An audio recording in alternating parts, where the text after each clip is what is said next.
देखिए, आज हम बात करने वाले हैं आज अपने चैनल में ऑल ज्ञान के अंदर कि कुछ बच्चे जो हमारे ज़िद्दी हो गए हैं, अगर आप उन्हें ज़िद ख़त्म कुछ तरीके ढूंढ रहे हैं तो ये वीडियो आपके लिए बहुत ही कामयाब और काफ़ी सक्सेसफुल होगी। लेकिन साथ ही साथ अगर आप चाहते हैं कि बच्चे आपके ज़िद्दी ना बने तो भी ये वीडियो आपके लिए काफ़ी ज़्यादा हेल्पफुल है। ओके, तो आज की वीडियो में और ज्ञान में हम ये सीखने वाले हैं कि अगर आपके बच्चे ज़िद्दी हो गए, बहुत ज़्यादा ज़िद करने लग गए हैं, तो आप चाहते हैं कि इस तरीके की ज़िद उनकी या तो कम हो या ख़त्म हो जाए, तो उसी का हम सोल्यूशन आपके लिए लेके आए हैं। तो आपको किस तरीके से अपनाना है, नहीं अपनाना है, उस तरीके की कॉन्सेप्ट मैं आपको यहाँ पे देने वाला हूँ। तो मैं ऑल ज्ञान की तरफ से आपका स्वागत करता हूँ और नमस्कार। तो आज की वीडियो में देखिए, आप जानना चाहते हैं, आप हैं पेरेंट्स, आप हैं उनके एल्डर्स, क्या जो भी है आप केयर टेकर है, तो ये वीडियो आपके लिए इसलिए अच्छी होगी क्योंकि देखिए आपके पास समटाइम्स क्या है, ऑल टाइम अवेलेबल नहीं होते आप बच्चों के लिए। तो कई बार बच्चे आपके ज़िद्दी हो जाते हैं। तो अगर आपको कारण नहीं पता लग रहा है और आप उन्हें ज़िद ख़त्म करना चाहते हो या कम करना चाहते हो तो ये वीडियो पूरा अंत तक ज़रूर देखें। साथ ही साथ ये वीडियो दूसरों को शेयर ज़रूर कीजिए। तो देखिए, अब हम सबसे पहले थोड़ा सा बात कर लेते हैं कि देखिए, बच्चों के अंदर ज़िद ख़त्म करनी है तो उसकी कुछ तरीके आपको अपनाने होंगे। पहली और सबसे इम्पॉर्टेंट पॉइंट होते हैं कि उन्हें सुने, उनसे बहस ना करें, क्योंकि आपके अंदर जो बड़ापन होता है ना, इट मीन्स वो आपको ना बहस करने के लिए काफ़ी ज़्यादा मजबूर कर देता है। तो कृपया करके उनसे आर्ग्यूमेंट बिल्कुल ना करें। अगर आपको लग रहा है कि इससे बच्चा और ज़िद्दी हो जाएगा, देखिए बच्चा आपका ज़िद्दी है और आपकी बात नहीं सुन रहा है, तो डेफिनेटली आपको क्या करना है, उनकी जो एक इच्छा होती है उनको मजबूर करने के लिए उनसे आप उनकी राय पूछ सकते हैं, उनसे बात कीजिए, उनको सुने। अच्छा ठीक है, आप ये नहीं करें, अच्छा ये नहीं करना, सुन मेरी बात सुन, मेरी बात सुन, नहीं नहीं नहीं ये कर ये कर। अरे पहले बात तो सुन लीजिए, बच्चों को पहले सुन लीजिए क्या कहना चाहता है, क्योंकि जब आप सुनेंगे ना तो बच्चे को लगेगा अच्छा मेरी केयर हो रही है। ओके, अगर आप बच्चे की नहीं सुनते, आप उसके ऊपर थोपना शुरू कर रहे हैं तो डेफिनेटली बच्चा और डबल ज़िद्दी हो जाएगा। तो इसका थोड़ा सा आपको ध्यान रखना है। दूसरा, बच्चों के साथ किसी भी तरीके की ज़बरदस्ती बिल्कुल ना करें। अगर बच्चा ये नहीं ले रहा है, अगर ये नहीं खा रहा है या एटलीस्ट ये काम नहीं कर रहा है, तो आप उसको क्या करें, इट्स ओके, आप उन्हें समझा दीजिए, इसका समाधान बताइए उनको, ज़बरदस्ती ना करें। नहीं अब तो ये तेरे को करना है, या तो तू रह ले या मैं रह लूँ, कुछ इस तरीके की बात नहीं। छोटा सा बच्चा कहाँ जाएगा, वो तो ऐसे करो जैसे अभी से धक्का मार के आप निकालने वाले हो। तो इस तरीके के कॉन्सेप्ट प्लीज़ उनके साथ ना अपनाइए। ओके, आप अपने पता लगे इसमें इस बच्चों से लड़ाई के चक्कर में अपनी वाइफ को भी उसके अंदर शामिल कर लेते हैं। हाँ समझा दो, ठीक है बहुत बिगड़ गया बच्चा, अब मैं ये है, इस तरीके की कुछ धमकी आप देना शुरू कर देते हो। साथ ही साथ बच्चा देख रहा होता है कि मम्मी की उस टाइम में क्या, देखो उस टाइम में मदर की सिचुएशन थोड़ी अलग होती है। किस तरीके अलग होती है, वो किस तरह साथ देगी अपने बच्चे का या जनरली अपने हस्बैंड का। तो ऐसा हो जाता है। तो कहीं ना कहीं अगर आपके घर में अगर दादी है, नानी है, अगर रात में रहती है, तो वो भी साइड से कहीं ना कहीं निकल के आएंगी और वो थोड़ा उसका साथ देगी, तो बच्चा समटाइम उनके फेवर में रहता है और उन्हीं की बात वो सुनने लग जाता है। देखिए बात की सही है गलत की नहीं है कि अगर आपकी दादी या वो नानी की सुन रहा है, इट्स ओके, बहुत अच्छी बात है, बट क्या है ना, वो पेरेंट्स की भी तो सुने, क्योंकि उनका भी कंट्रोल होना चाहिए। किस लेवल का कंट्रोल, अच्छी बातों को लेके, और उनके साथ आप ज़बरदस्ती ना करें, आप उनको समझाइए, साथ ही साथ उनको बताइए कि भी आपको किस तरीके से उनके साथ ये काम करना है, ये करवाना है, या उसको किस तरीके का से फ़ायदा होगा। तो वो अपना बच्चा अगर इसको काम को नहीं कर रहा है तो वो अपनी एक राय आपको बताएगा कि मैं इस काम को इसलिए नहीं कर पा रहा हूँ क्योंकि मुझे ये चीज़ लगती है एक्चुअली इसके अंदर। तो आप उसको अगर लगता है कि बच्चे को वो चीज़ रियली में क्लियर नहीं हो रही, अब देखिए बच्चे को एक मैथ है, अब बच्चे को क्या है, मैथ नहीं आ रही है, आप उसे ज़बरदस्ती करो तो मैथ ही पढ़ और स्पेशल फोकस मैथ पे करो, तो बच्चे को जब चीज़ को क्लियर नहीं होगी तो वो करेगा कहाँ से। सिंपल सी कॉन्सेप्ट है। तो आप उसके साथ बच्चे के साथ क्या करना है, कनेक्शन क्रिएट करना है, ठीक है। जैसे आपने देखा है जियो ने बहुत अच्छे कनेक्शन हमारे साथ इस्टेब्लिश कर लिए, हम हर जगह जियो यूज़ करते हैं, दैट्स द रीज़न। तो वो कनेक्शन आपको अपने बच्चे के साथ भी बनाना है। ओके, तो इस तरह के कनेक्शन बनाना है कि आप ऑटोमेटिकली बच्चा आपको क्या करेगा, यूज़ करेगा। वो आप जब कुछ काम को करोगे तो बच्चा क्या करेगा, ऑटोमेटिकली उस काम को करने की कोशिश करेगा। तो डेफिनेटली आपको बच्चे के साथ क्या कनेक्ट होना है। तो कनेक्ट होने के लिए उससे ज़बरदस्ती पहले तो बिल्कुल छोड़ दें, ठीक है। कारण पूछिए कि वो चीज़ क्यों नहीं कर रहा है, तो ये आपके लिए बहुत इंपॉर्टेंट है। ओके, उन्हें अल्टरनेटिव्स यानी विकल्प दीजिए कि भाई आप कितने बजे ये काम करने वाले, या आप ये पसंद करेंगे या आप ये खाना पसंद करेंगे। आप क्या करें, आपने एक सब्ज़ी बना दी बहुत अच्छी है, आपने एक जगह पढ़ लिया ये सब्ज़ी बहुत अच्छी है, ये वेजिटेबल बच्चों को इतने ज़्यादा न्यूट्रिएंट्स दे देंगे, इतने ज़्यादा प्रोटीन दे देंगे, इतना ज़्यादा फाइबर दे देंगे, दे दो जी, बना डाला। बच्चे का इंटरेस्ट नहीं है उसमें, बच्चा खा रहा है ज़बरदस्ती। अब आप सोचो, आप इतने बड़े हो, आप कहीं पे गए भी हो, आपके पास तो क्या हाँ ना करने का ऑप्शन है ना। बच्चे तो बेचारे कमाते ही नहीं है, सीधी सी कॉन्सेप्ट है, वो डिपेंडेंट है आपके ऊपर। तो वो या तो ज़बरदस्ती खा रहे या रिस्पेक्ट कर रहे। आपको अपने बच्चे के साथ एक प्रकार का अल्टरनेटिव करना चाहिए। आप बच्चे से पूछिए 2 या 3 अल्टरनेटिव देखिए, बच्चा आज हम जो है अल्टरनेटिव भी आपको अपने लेवल पे क्रिएट करने हैं, उसके लेवल पे नहीं करने। पहले से ही लिस्ट अपने पास रखिए, अच्छा आज हमें क्या खाना है, आज हम साग खाएंगे, ओके, आज राइस खाएंगे, ओके, हम रात को आज ये सब्जी या इस तरीके की वेजिटेबल्स खाने वाले हैं, ओके। तो इससे क्या है, बच्चा ना जो उसमें थोड़ा सा भी उसका किसी में भी इंटरेस्ट होगा ना, वो ऑटोमेटिकली बता देगा आपको, जी मुझे ये खाना है, ओके। तो ये छोटी चीज़ है। अब बच्चों को कई बार होता है, बच्चों को क्या बोल दूँगी, जाओ जी अब सोने का टाइम हो गया, निकल जाओ। आप बच्चों को ना थोड़ा अल्टरनेटिव दीजिए, बेटा अभी हम थोड़ा बात करके आपको कुछ स्टोरीज वगैरह सुनाएंगे, फिर उसके बाद आप सो जाएंगे। इसके अंदर आपने सीधा बच्चों को भेज दिया सोने के लिए, जाओ सो जाओ। तो बच्चा डेफिनेटली इस चीज़ का क्या जवाब देगा, ना कर सकता है आपका बच्चा, मैं नहीं जा रहा अभी सोने के लिए। हो सकता है उसे नींद ना आएगी, आप जबरदस्ती सुला रहे हो, ऐसे ही रखा रहेगा, सोचता रहेगा, कुछ ना कुछ उसके ख्याल चलते रहेंगे मन के अंदर। थोड़ा बच्चा जब लगता है ना ऑटोमेटिकली जब सोना होता है, तो वो आप नहीं भी कहूँगा तो भी सो जाएगा वो। देखा होगा, फिर आप उसे उठाते हो, ले जाते हो और सुला देते हो बेड पर। तो ये चीज़ आपको थोड़ी सी ध्यान रखनी है। तो बच्चे के लिए कुछ अल्टरनेटिव भी रखो। आप उसे 9 बजे 10 बजे इतने बजे सुला रहे हो, सुलाना चाहते हो, तो उसके लिए कुछ अल्टरनेटिव भी अपने पास क्या रखिए, विकल्प दीजिए। चलो आपको मैं स्टोरी सुना देता हूँ अच्छी सी। बच्चा इंटरेस्ट लेता है, थोड़ा सा अच्छा लगता है, स्टोरी खत्म होती है, अच्छा पापा गुड नाइट, अब हम सो रहे, तो सोने लग जाते हैं।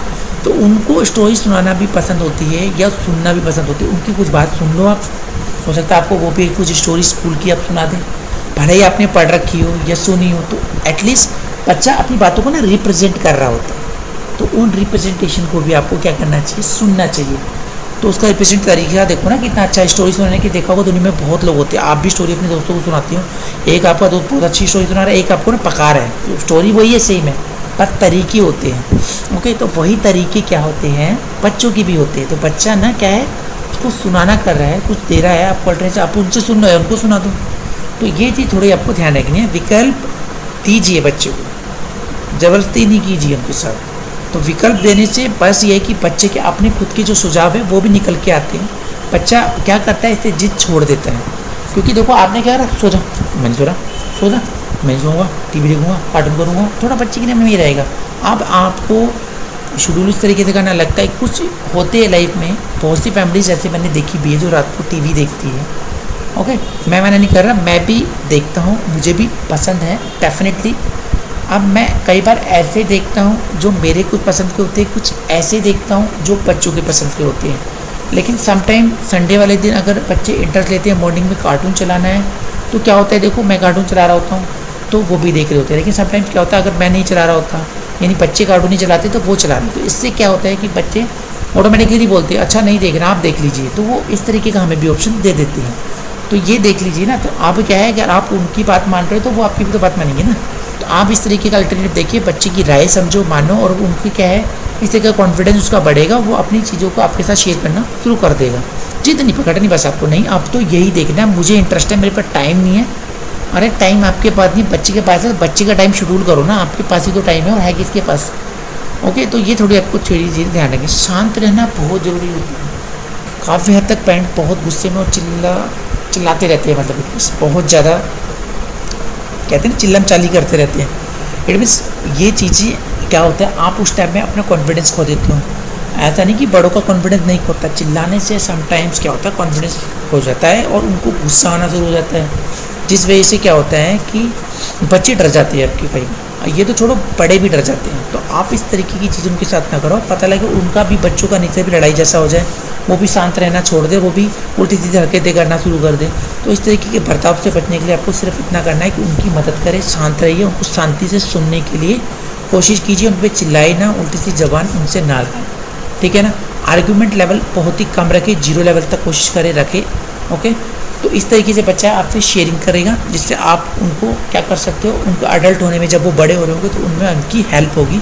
अदरवाइज़ वो बड़े जिस लेवल पे होंगे वो चिड़चिड़े लेवल पे और अशांत रहने वाले बच्चे यानी कि बन जाएंगे, जिससे आपको तकलीफ होगी और उनको तो होगी ही होगी। खैर ओके, तो ये थोड़ा सा आपको ध्यान रखना है। फिर बात कर लेते हैं, पूरे बच्चों का सम्मान जरूर करें। देखिए बच्चों का सम्मान करना बहुत ज़रूरी होता है। आप ये ना सोचें कि बच्चों का रिस्पेक्ट नहीं होती, कितने का बच्चों की रिस्पेक्ट नहीं होती। मान लीजिए आप 4 उसके फ्रेंड्स करें और आप उस बच्चों को ना उल्टा सीधा करो, थप्पड़ लगा दो, तो बच्चों को कितना गंदा फील होगा पता है। उसके दूसरे बच्चे जो है ना घर जाके क्या करेंगे, ये कहेंगे देखो मम्मी रोहन के पापा ने ना हमारे सामने रोहन को थप्पड़ मारा, वो उसकी तो कोई इज्जत ही नहीं मम्मी, वो तो बिल्कुल ही बेकार है, ये तो इस तरीके से लगा दिए। ये ना बच्चों को ना गलत फीलिंग क्रिएट कर देंगे। बच्चे की अपनी रिस्पेक्ट है, छोटा है तो उसका मतलब मैं सोचूं रिस्पेक्ट ही नहीं, रिस्पेक्ट होती है, बच्चे की ही रिस्पेक्ट सबसे ज़्यादा होती है। बिकॉज वो जिस लेवल पे चल रहा है ना, अभी वो चीज़ सीख रहा है, सीखने के लेवल पे आपको ना वो चीज़ें समझ में ज़्यादा आती है। लेकिन ऑलरेडी आप समझदार हो, वो पता है कि रिस्पेक्ट और डिसरिस्पेक्ट यानी क्या होती है, कि बंदा आपकी रिस्पेक्ट दे रहा है या नहीं कर रहा है, आपको इल मैटर से ट्रीट करता है इस तरीके से, कि आपको पता है पर बच्चे को तो नहीं पता है ना। तो बच्चों को क्या होता है कि इतना हंसी खुशी से वो खड़ा है, आपने उसे 2 चापाटे लगा दिए, बताओ। तो बच्चों को तो फील होगा, उसके साथ दोस्ती उसकी जो बेइज्जती है, इंसल्ट करेंगे अपने पेरेंट्स में, घर जाके बताएंगे तो वो कहीं ना कहीं आगे भी स्कूल क्लास में जिक्र करेंगे भाई ऐसे ऐसे हो गया और उनके साथ में उसके पापा ने थप्पड़ लगा दिया, तो फेमस हो जाएगा जब आपका बच्चा, तो बहुत ज़्यादा फेमस हो जाएगा। लेकिन किस लेवल पे, एक नेगेटिव पॉइंट्स में, उसमें नेगेटिविटी बहुत बुरी तरीके से घुस जाएगी। इसलिए आप कोशिश करें कि बच्चे का सम्मान करें, उसके जो फैसले छोटे मोटे होते हैं उसको सराहना कीजिए, उसको रिस्पेक्ट दीजिए, उसको शाबाशी दीजिए। बच्चा बड़ा खुश होता है इससे, आप एक बार करके देखिए, आपको पता लगेगा। तो इससे वो आपको अपने कुछ और चीज़ें भी शेयर करना शुरू कर दें। उनके साथ काम भी ज़रूर करें। देखिए काम करना भी बहुत ज़रूरी होता है, कि बच्चे अगर काम करना सीखते हैं तो उनकी जो बॉडी लैंग्वेज है, टोन है, स्टाइल है, वो काफ़ी ज़्यादा चेंज होते हैं। क्योंकि देखिए इससे क्या है, उनको बहुत सारे आइडियाज़ मिलते हैं। जैसे अब मान लीजिए सब्जी काट रही है, सब्जी के साथ आप देखो सब्जी अभी कटवाने वाली बात नहीं, उनकी उम्र नहीं है, हाथ पाथ कट जाए उनका। आप मुझे धनिया तोड़वा लीजिए, छोटे मोटे सब्जी उनसे मंगवा लीजिए, बेटा जाओ एक काम करो, यहाँ से कुकुम्बर उठा के लाओ, ओके मैं आपको थोड़ा काट के दे रहा हूँ, आप इसे यहाँ से घिसिए, उनको बताइए इसमें क्या निकलता है, कड़वाहट इसकी बाहर निकलती है।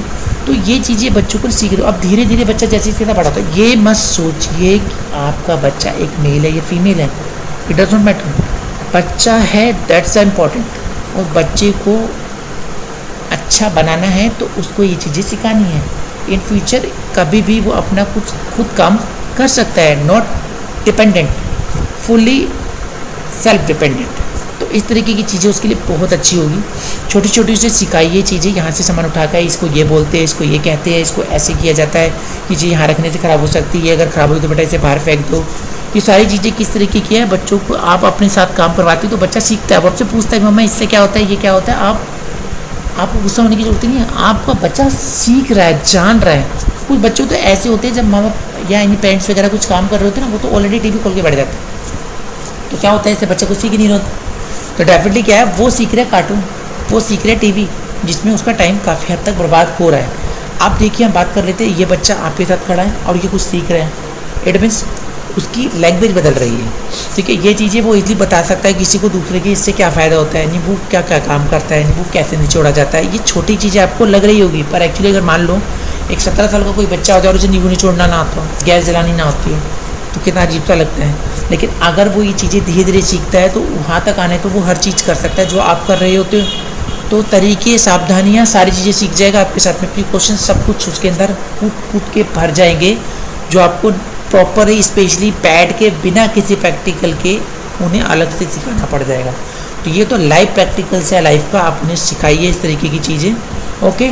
उनके साथ हमेशा ध्यान रखना है, काम करना होता है और काम कीजिए ताकि वो जो आप करें वो ये भी करें।